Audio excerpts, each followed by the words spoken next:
The family is a very peaceful and good Eid Adha. Today is Eid for sacrifice, Eid for slaughtering and also for sacrifice. And I wish them to support those who are in need and to build family systems. I want to thank the people of Mbale State again for voting for me, and because of that the president has been able to recognize your efforts and appointed me a minister in the Ministry of Public Service. Thank you very much. I promise to serve the government and to serve the people of Mbale, but also to serve the people of Bugisu, because this is a big national responsibility and it has come home. And I want to really thank you for all the support and the prayers. Zeri dia Onyoto Mutende, member omukyalo wa Mbale City.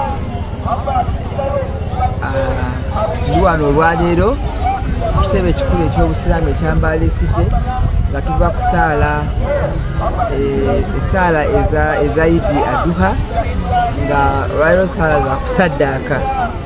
So njagaliza abasiraamu olunaku olulungi olw'okusaddaaka nga tujjukira mitima gyaffe okuyamba abo abatalina n'okuza emyoyo gyaffe wa Allah.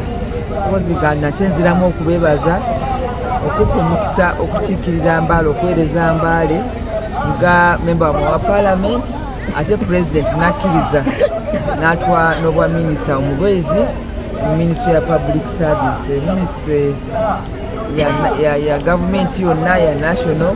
Naye ngenda kola ne bannaffe tube nga tuganyulwamu wano Mbale City ne Bugisu okutwalira wamu, tube nga tukolera abantu baffe ne bannayuganda okutwalira wamu. Abakyala mbatumidde baagaliza olunaku olulungi, era nziramu nate okubebaza okunkwatirako okufuna omukisa okuba nti ekifo ky'abakyala olwaleero tufunyemu minisita. Webale nnyo, webalire ddala. Nga nakusiima bikali b'Embale City Nalundi Kupa Kalo kuba MP wenye weba mai onani president asima hapa wa minister mubezi wa Ministry ya Public Service Enoki Nika Binga libere kufinizako minister Inyanga ya Bitingali kufuna minister mu Mbale City. So gana kukisimira Allah era kyaleero nga kulikukola saddaaka nga namuzongerere mu zisaala nizidwa kusiima a president kukwa naffe kifo batu b'Embale City Ministry ya Public Service. Mwanyalana.